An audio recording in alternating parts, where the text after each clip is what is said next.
Hi folks, how you doing? Russell True Results 303.com. Check out the website. Link in the description box. Mind, body, spirit, fitness. Putting the healing back in health. Don't forget to follow on social media, Facebook, Twitter, Google+. The podcast is out there. Those links are down below as well. Something for you to check out. Join the community. Coming at you today with a quick video on what is the opposite of love. Now, I've made longer videos on what love is and went through this whole list of what it is. But I think what we need to know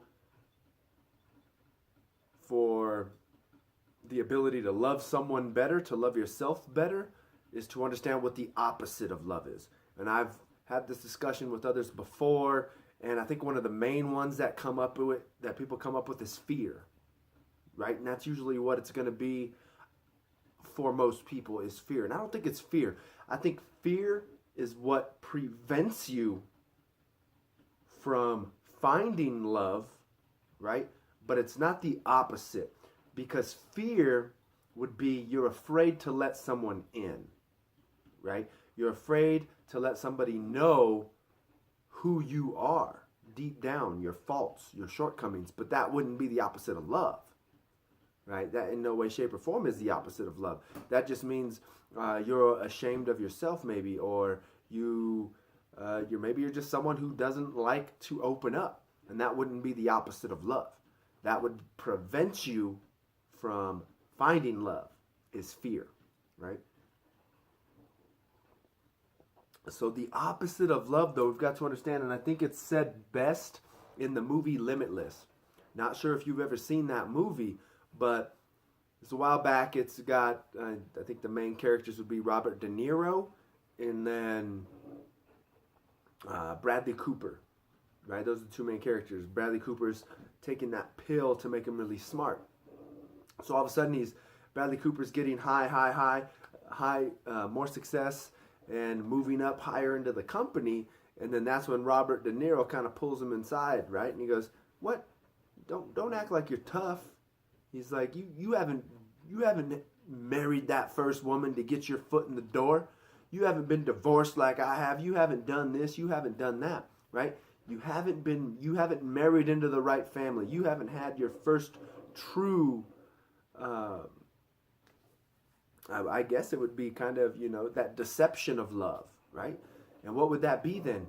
Using, right? You haven't married into the right family yet, right? Because you are using that family to give you success in life.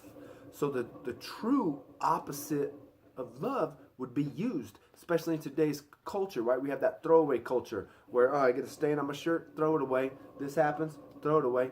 Apologize for the noise. That's my coffee maker going off.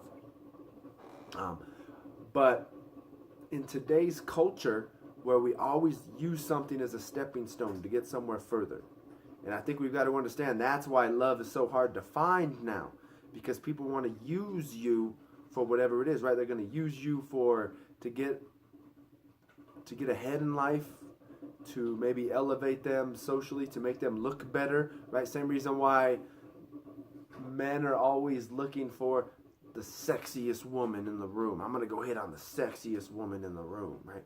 I want the finest woman in life.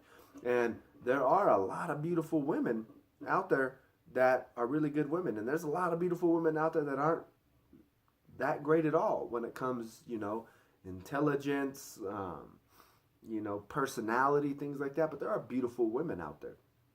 But we kind of lose sight of what that is. We lose sight of what true beauty is.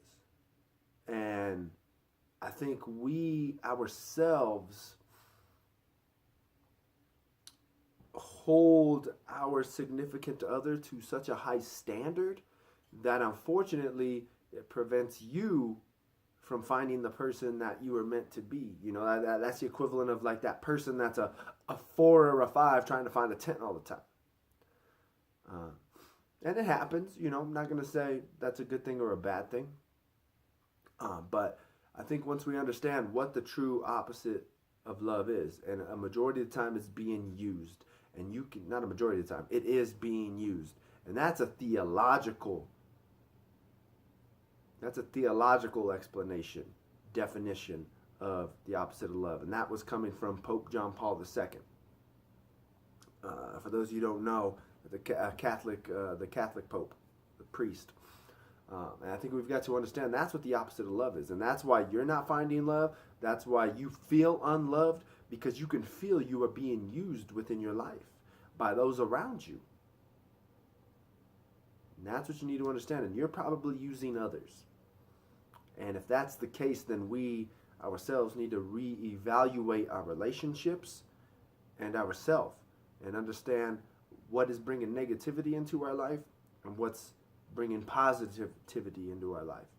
And if you can honestly say that something's bringing negativity in, you've got to be able to let that go.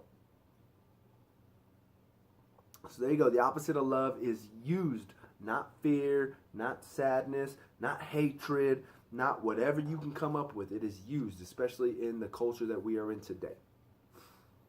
So think about that. What are you using in your life? You know, it's that same thing when it comes to materialism. I made a video on this after watching the minimalism documentary on Netflix, right? You don't need all this stuff. I mean, I got stuff everywhere too. But you don't truly respect something when you have that much stuff, right?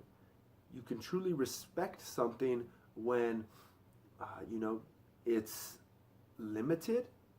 You're going to use it with caution. You're going to clean it more. You're going to make sure it's in good condition because you want it to last. It has a purpose.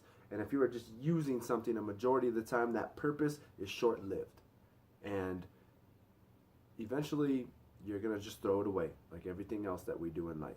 So, there you go. Opposite of love, used. Think about it. Try to implement it in your life. And once again, what I always tell people is don't go to that next YouTube video. Kind of turn off the computer real quick, put it to sleep, close the laptop, shut your iPhone off, your Android off, whatever it is, and kind of soak that in for a couple minutes. Sit there for a couple minutes and truly contemplate what has just been brought to your attention.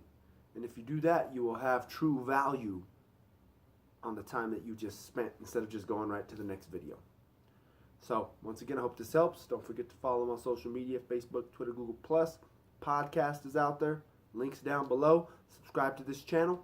Share and like these videos.